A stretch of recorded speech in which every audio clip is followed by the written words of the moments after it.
Hello, buddy. Welcome back to Tin Man's Core Channel. I'm your host, Jeffrey Tin Man Taylor, and today I'm reacting to my third and final scary storyteller video for you guys.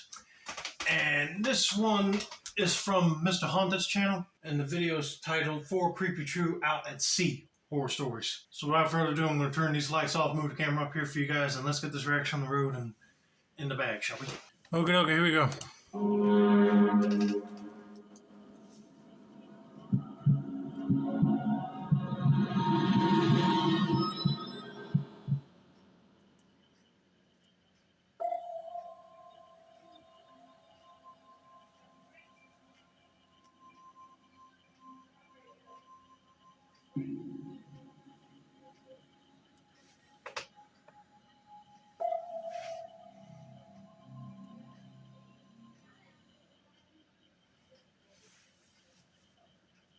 During my time when I was in high school, my dad worked as a captain for a ship, which I forget the name of, but I do know that it was a cargo ship of some type. Oh, that's cool. He has done this for quite some time, mainly because he actually enjoyed his job. Him and his crew would sail from the US to other countries to deliver goods and supplies. I don't know how to exactly put it, but it was similar to the movie Captain Phillips. Anyway, my dad and his crew were ordered to deliver supplies to a small isolated island known as Tasmania, just off the coast of South Australia. Well, I tell you what, I'm glad that his dad enjoyed working as a shipping captain, but I tell you what, I probably would never work on a ship that sails to deliver goods because I will get seasick easily, and I don't want to be involved with any modern day pirates trying to take over the ship like he just mentioned in the movie Captain Phillips. But anyway, let's see where the story goes, shall we? My dad and his crew were sailing from Mississippi, so it would take at least a week for them to arrive there, including stopping at other countries for fuel. One night, they were about halfway into their destination when one of the crew members yelled for my dad from the back of the ship. My dad, being the helping person he was, went over to the back of the ship to see what his crew member needed. His crew member told my dad something that sent a shiver down his spine. He said that he was looking out at the water and saw something big moving near the surface of the water. It was dark out and was raining, so he couldn't exactly see as to what it was. My dad thought that it was probably just a whale or something. That's when the crew member got on a spotlight and shined the big bright light at the water about 10 feet away from the ship. The water began to move, but my dad described the water moving as forming into some sort of whirlpool. That's when 3 or maybe 4 flippers from obviously some sort of creature came up from the water and immediately went back down. As it went down, the crew heard the creature make some sort of strange and unsettling sound. It apparently also had a long neck, but my dad never saw as to what its head looked like. Oh man, that would make me have a shiver down my spine too, because what he's describing kind of sounds like the Loch Ness Monster. But since they're going down to Australia, it probably might be their version, Loch Ness Monster. I don't know, but I'll be like full steam ahead because you definitely don't want that creature to hit the side of your ship and make it tilt or something. The creature, whatever it was never seen again by my dad or his crew, but my dad described the creature as being rare and extremely territorial. I know the story sounds hard to believe, especially when it's told from my point of view. No, I believe you. Think about it, only 5% of our oceans have been discovered, so if he witnessed a creature from another era, then I wouldn't find it hard to believe. A lot of our oceans on this planet haven't been discovered, so I wouldn't be surprised if that thing came up from the depths of the ocean, like down where it's coldest and dark, and it came up just for a little swim, maybe. I don't know. But that would be creepy to see.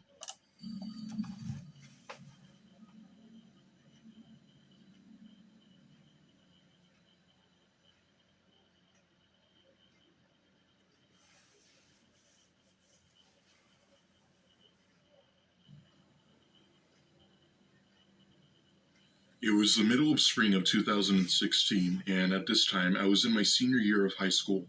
Okay. High school was a pain in the neck for me, especially senior year. All of my teachers gave tons of homework as well as classwork throughout the school year. Yeah, that was one thing I hate about high school was they give you a whole bunch of schoolwork and homework that sometimes is tough. But trust me, you're in senior year, you just get through all that work, graduate, and you don't have to worry about it no more. Needless to say, I was constantly busy doing homework for hours a day, even on weekends when I had free time. Therefore, it's been a struggle ever since. My parents were strict about it and would either disconnect my phone or give me some other form of punishment if my grades dropped, so I was on top of my assignments all the time. One day at lunch, one of my friends, David, said that his older cousin, who owned a yacht, would be taking the boat out to go fishing over the weekend and asked me and my other friend if we wanted to go. I said that I would let him know, but not to get his hopes up as I might be busy with homework. A nice trip on a boat sounded fantastic. It would give me an opportunity to get away from all the stress and actually do something enjoyable. Once Friday came around, I of course had a crap ton of homework, but I only knew that if I didn't get it done that there would be hell to pay. Therefore, after about 5 hours that night, I got it all done and asked my parents if I could go on the boat. My parents knew my friends as well as their parents, but didn't know who the cousin was, but they allowed me to go as long as I 1. Kept in touch with them if or when I had service, 2. Not to ask for anything, and 3. Not to do any drugs or drink any alcohol. I'm just glad that the parents allow him to go on there with them after all, because if he had to listen to what they say with all those requirements, I'd be like, I don't know, I'll probably not go. Probably wouldn't trust me. But as long as he don't do drugs or get into any gang-related issues, then it should be all right. By now, you get how my parents were, so I agreed and they let me go. David picked me and my other friend up, and we drove over to his cousin's house. David's cousin's house was amazing, and you could obviously tell that they were wealthy just by looking at the house. It was me, David, David's cousin, and my other friend going on the boat. David's cousin told me that we wouldn't be going too far out because the radar in his boat was broken and that it would be difficult to find our way back. That night, we all packed up and sailed about 10 to 15 miles offshore. It doesn't sound far, but once we reached the 15-mile mark, we were surrounded by water in all directions. All we could see was water, no land for miles. By now, the sun was starting to set, and we only had a good hour before it got dark, so David and his cousin were going to cook some steak on the grill. In the meantime, he offered us a few beers to drink until dinner was ready. Hey, steaks on the grill before we start exploring with the yacht. Sounds like a good thing to enjoy, for sure. But one thing's for sure, for certain, I'm not drinking any beer, just because I don't want to mess up my liver. But anyway, let's continue with the story, see what happens next. I remember what my parents had said, but this was the weekend I was off, and I figured that I deserved at least one beer. Fast forward about an hour later, we finished dinner and start getting ready for bed. David, his cousin, and my other friend went to bed almost immediately as they did end up drinking a lot of alcohol. Me, on the other hand, had only drank one beer can, so I was up playing some video games on my phone that I had pre-downloaded. I'm not the type of guy who plays video games, in fact I rarely do, so the only reason as to why I was playing was because I was constantly bored with nothing to do. After a while, I was finally starting to get tired and fell asleep after a short while. However, I was awoke to a noise from outside of the boat. I immediately went to go outside to check and was shocked to see what the noise was. There was a small little canoe that had hit the bow of our boat. Questions immediately jumped into mind as I stared at it. 1. We're out in the middle of the ocean with no land for miles, so it wouldn't make sense for there to be a canoe this far out at sea. And 2, it was also suspicious that there was no one in it. The only thing in it were some empty beer bottles and some fishing gear. I decided that I had to tell the others about this and proceeded to walk over to their rooms. However, I stopped dead in my tracks when I heard David scream at something. I quickly ran over to his room and tackled the intruder who was in the room with him. I struggled with him for a bit, but he unfortunately managed to get away and hop into his little boat, which apparently had a motor that I didn't somehow see. However, David's cousin said that he saw a news report about a man going around people's boats and potentially murdering them while they slept. We are still unsure as to who this man was or what he wanted, but if he was sneaking on our boat, chances are he wasn't just planning on robbing us. You got that right, because it just seems like he wanted to get on there and kill you for no reason.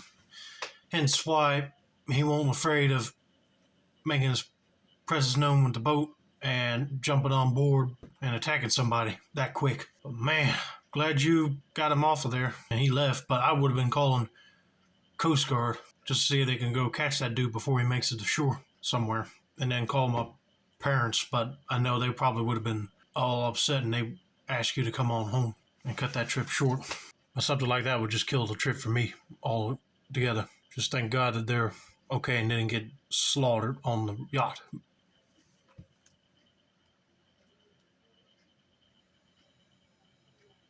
This story happened to me and my dad when I was around the age of 13. My dad has been a fisherman for most of his life, ever since he was a kid. He enjoyed the sport and liked catching fish, and of course, having some for dinner if the size was right. Years later, it was now my dad's responsibility to take care of me as my mom left us for reasons I won't go into. We still don't know where she is till this day. Yeah, it happens. Sometimes families get disarrayed and get into arguments to the point where one parent decides to leave. But yeah, I don't blame you for staying with your dad. But I know when you go fish with him, you'll have a good time. Anyway, as soon as I turned 12, I'd always go out on his boat fishing with him, anywhere from 2 to 3 days if I didn't have school. My dad has a really nice boat, so it was okay to sleep in for a few nights as long as everything went according to plan. We mostly go fishing every other weekend out on the boat and constantly catch tons of fish for us to eat and for him to make a decent living. However, I do remember this one trip we took that my dad and I will never forget.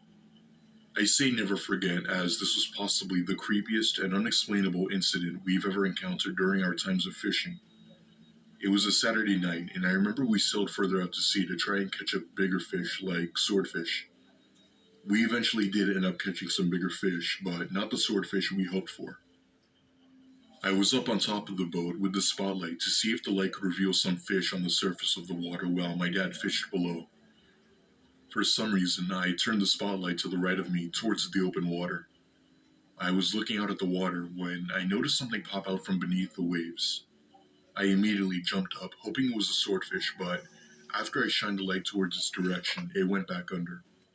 However, not even 10 seconds later, it came back up again in the area where the light was shining. What I saw not only shocked me, but also horrified me. What? It was hard to see, but it looked to be a woman, I'd say in her mid-20s, and she was staring directly at me. Her long black hair covered part of her face, but her head was the only thing I could see. At this point, I could confirm that it definitely was a woman. She was not a pleasant-looking woman in all aspects. To give her a better description based on her appearance, she looked similar to the girl from The Ring, at least from my perspective. Oh, heck no. I'll be telling your dad to turn this boat around and get us back to shore because you definitely don't want this girl swimming up to your boat and climbing out of the water to confront you because that'd be creepy just to see out there in the open waters. She was about 5 feet away from the boat, staring at me with a look I can't even begin to describe. It was a devilish, evil look that was very unsettling, which made my skin crawl. I tried to tell my dad about what I had witnessed, but he said that it wasn't possible for a young woman to be out in the middle of the ocean by herself in open water. Looking back, I don't blame him, but I know exactly what I saw that day. You will never convince me of anything else. Yeah, my theory is it's probably a crazy lady that swam out there into the ocean, saw you, and then went back down. But dang, I would have still grabbed the dad and told him to look at what I'm seeing. Then he probably would have believed you. Oh yeah, that would be creepy and kill any other future fishing trips for me. Unless we're at a lake instead of like big ocean water.